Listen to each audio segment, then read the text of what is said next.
Olá, eu sou Vicente Esteves e eu e os meus amigos viemos conversar com você hoje sobre calibração de performance. Vem com a gente, atreva-se ao novo.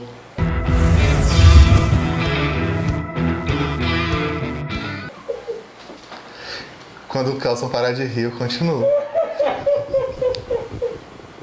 A gente vai falar de calibração de performance de um jeito um pouco mais lúdico hoje, porque nem sempre é um processo tão claro e tão simples dentro das organizações. Falar de calibração de performance é falar de que todo mundo vai ser olhado, vai ser avaliado debaixo da mesma régua. Só que eu tenho alturas diferentes para as pessoas. Dependendo do nível que as pessoas ocupam nas organizações, dependendo do tipo de posição que as pessoas ocupam, elas precisam ser comparadas de maneira igualitária. Ou seja, eu consigo comparar esses dois juntos e eu consigo comparar os dois pokémons aqui na frente juntos. Eu consigo colocar dois heróis na mesma régua e avaliá-los da mesma forma. Eu consigo colocar dois pokémons na mesma régua e avaliá-los da mesma forma. Agora, será que algum dia vai ser possível comparar o resultado, comparar os potenciais de um Pokémon com um super-herói? Não vai ser tão justa essa comparação. Por isso, o processo de calibração de performance ele vai ser dividido pelo nível das pessoas nas organizações. Tá ok? Então, esse é o primeiro ponto. Quando eu estiver fazendo a preparação para a calibração de performance, eu ter a certeza de que as pessoas serão comparadas com outras dentro do seu mesmo nível hierárquico, do seu mesmo nível de responsabilidade, que essas pessoas possam contribuir da mesma forma para a organização. Se elas não estão no mesmo nível, elas vão participar de calibrações diferentes. Compreendido? Então vamos falar um pouco então do processo de calibração em si. Quando eu começo a comparar essas duas criaturas, são dois heróis. São duas pessoas de quem se espera determinado nível de entrega, determinado nível de resultado. E aí eu consigo comparar os dois dentro do mesmo formato. Cada um vai ter a sua meta específica. Cada um vai ter os seus resultados específicos a serem alcançados.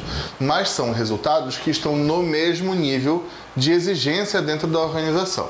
Portanto, mesmo que o Aquaman seja responsável por garantir a segurança dos oceanos e o Superman seja responsável por garantir a segurança de Metrópolis, os dois têm o mesmo nível de exigência dentro da estrutura.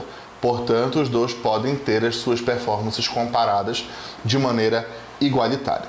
E aí eu começo a olhar quem teve melhores resultados, quem foi que executou e quem foi que apresentou melhor performance dentro do processo. Agora, uma outra coisa eu tenho que levar em consideração para qualquer um dos casos, que é o efeito Halo. Pessoas que tiveram um resultado excepcional recente, mas aí essa pessoa tem um histórico negativo para trás. Eu esqueço todo esse histórico porque tudo que foi feito agora recente é muito bom e essa pessoa vai ganhar uma nota muito alta por conta disso. No final das contas, não é isso que a gente quer. A gente quer que todo o ciclo de performance seja avaliado da mesma maneira. Então, se eu tive 80% de erro e 20% de acerto, eu preciso levar essas proporções em consideração. Agora, a mesma coisa acontece do outro lado.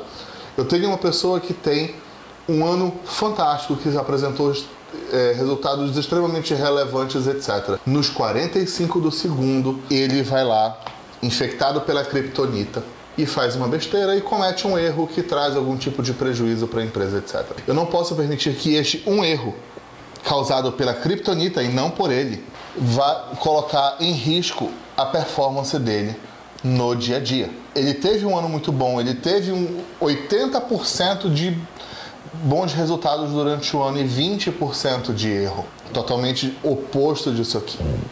Então, eu preciso dar crédito para esse cara que recuperou nos 45 do segundo, mas eu também preciso mostrar para esse cara aqui que o que ele fez nos 45 do segundo não foi legal. Esses efeitos precisam ser levados em consideração sem efetivamente colocar em xeque todo o resto do ano, seja para o lado positivo, seja para o lado negativo. E na prática, como é que funciona? Eu gosto muito de ter algo físico que represente as pessoas. Hoje eu estou fazendo exercício com o Aquaman e o Batman, mas já houve uma época nas empresas onde eu passei que nós imprimíamos cards, como por exemplo, figurinhas de um álbum de futebol. E aí, cada uma das pessoas, porque aí como é muita gente, ter a foto da pessoa ajuda a lembrar. Então a gente fazia uns cards onde a gente tinha a foto da pessoa, qual era o cargo dela, quase igual uma figurinha de álbum de Copa do Mundo. E aí, nós colocávamos essas pessoas lado a lado e começávamos a discutir a performance de cada uma, os resultados que foram apresentados por cada uma. E aí o gestor era responsável por fazer o quê? Apresentar os resultados dos seus colaboradores e apresentar qual era a nota atribuída a esse colaborador num processo preliminar de avaliação. Até porque o processo de calibração da performance é o que vai fechar a nota final da avaliação de performance daquele ciclo. Então, naquele momento, é o momento de discutir o que foi feito. Então, vamos lá. O gestor do Batman, porque esse aqui é o Superman. O gestor do Superman foi lá e disse, olha, ele teve um ano maravilhoso, prendeu Lex Luthor 8 vezes, né? Isso sem deixar de jantar com a Lois toda sexta-feira. Cumpriu os horários dele, as cotas foram estabelecidas e ele cumpriu e tudo mais e tal. Deu uma fraquejada agora no final do ano, né? Se deixou infectar lá pela criptonita e tudo mais. Mas eu vou dar nota 3. Lembrando que a gente vai usar aqui para efeito do exercício uma escala de 1 a 3, onde 2 atende às expectativas, 1 abaixo das expectativas, 3 excede as expectativas. Fui lá e dei uma nota 3 para o Superman. Porque, apesar do que aconteceu agora no final do ano, desse errinho, ele teve aí um resto do ano sensacional. O erro que ele cometeu não destruiu nenhuma cidade, nem nada, tá tudo inteiro. Foi um erro mais interno do que outra coisa. Beleza. O gestor lá do Superman foi lá e apresentou os resultados do Superman durante o ano de 2018, no ano passado. A gente está fazendo agora em 19 a calibração de performance do ano passado. Aí o gestor do Aquaman foi lá, eu também dei 3 pro Aquaman. Ele não teve um ano assim tão sensacional, mas olha que bacana, ele fez o Haka na premiere do filme dele. E aquilo foi assim, fantástico. Mas espera lá, compara tudo que o Superman fez com o que o Aquaman fez. Eles estão no mesmo nível de performance. O fato dele ter feito um Haka bacana na premiere do filme faz com que ele esteja no mesmo nível do Superman? Talvez não. Tá, mas ele não teve um ano também tão fracassado. Ele atendeu as expectativas, beleza. Então vamos colocá-lo com nota 2, que é atende às expectativas, e dá para ele, por exemplo, uma premiação lá por, sei lá, o melhor Haka do ano. Alguma coisa assim. Ele não vai ser penalizado. Ele está ali com a nota 2, que atende às expectativas, e ele consegue, com aquilo, entender que ele tem um caminho para crescer, e na hora da gente dar o feedback para ele e dizer, olha, o Haka fez um maior sucesso, se você continuar com ações assim pelo próximo ano, você talvez consiga avançar para o 3. Ele vai ficar com inveja do Superman? Vai. Mas você vai ter questões objetivas para mostrar para ele do porquê desse distanciamento entre eles dois. Porque isso foi discutido tanto sobre o Superman quanto sobre o Aquaman. Então você vai ter, como gestor dos dois, questões objetivas para compartilhar do porquê daquela nota. Aí você vai conseguir construir objetivos mais desafiadores para esse cara aqui chegar no nível que ele quer e para esse aqui se manter onde ele está. Porque chegar no topo é fácil, difícil é permanecer nele.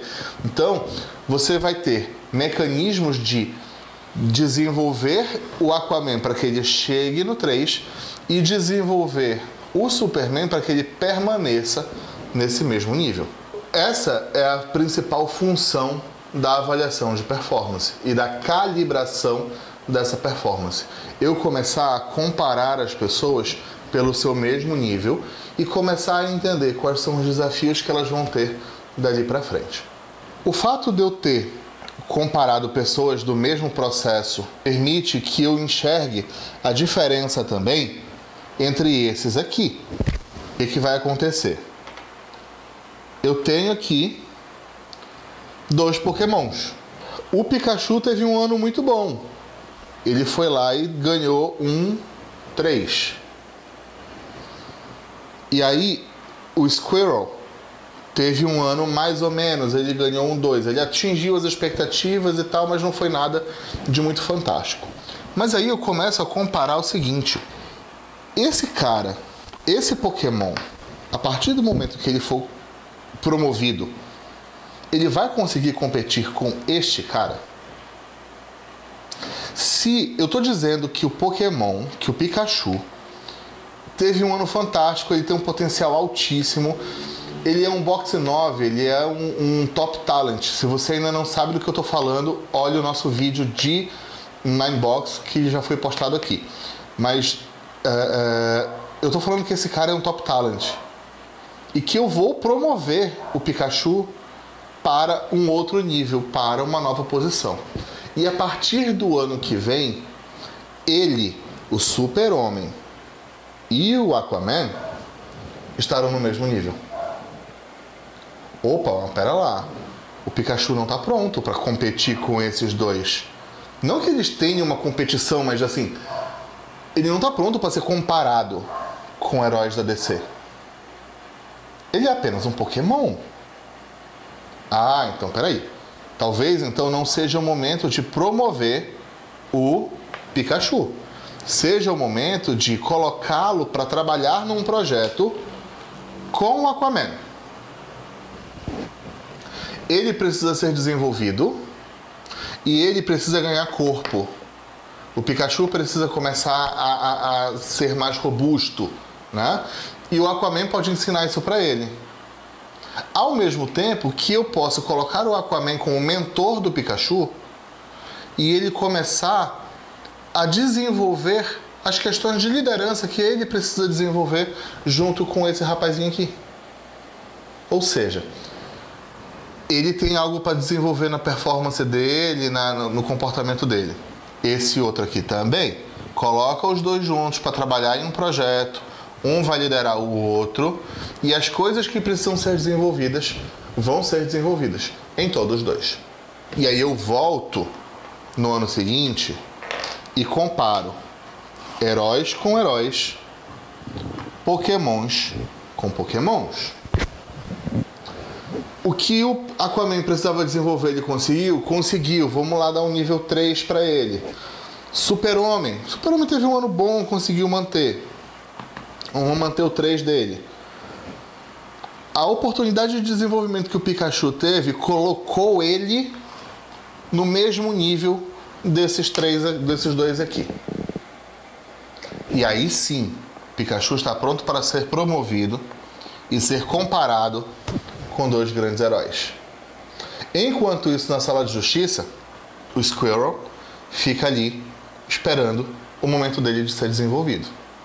Ou o gestor do Squirtle foi lá e olha só, você teve um ano, ok, vamos manter isso, ou o que você quer desenvolver daqui para frente, e aí essa conversa de carreira vai acontecer de maneira paralela. Entendemos? É basicamente assim que funciona uma calibração de performance. Óbvio que com muito mais personagens, que com muito mais discussão do que aconteceu aqui, mas de forma a transformar a régua que vai medir todas as pessoas em uma só. Toda terça e quinta temos conteúdo novo por aqui. Não se esqueça de se inscrever e ativar o sininho para receber as notificações dos vídeos novos. Toda quinta-feira a gente também tem live no Instagram. Se você ainda não segue a gente, corre, o link está aqui embaixo. E qualquer sugestão de pauta, qualquer coisa que você gostaria de ver aqui, fique à vontade para mandar um e-mail para a gente no contato@veacoaching.org. A gente adora essa discussão com vocês quando ela sai do vídeo e vai para o dia a dia com a gente. Muito obrigado por nos acompanhar até agora. Um beijo e até o próximo vídeo.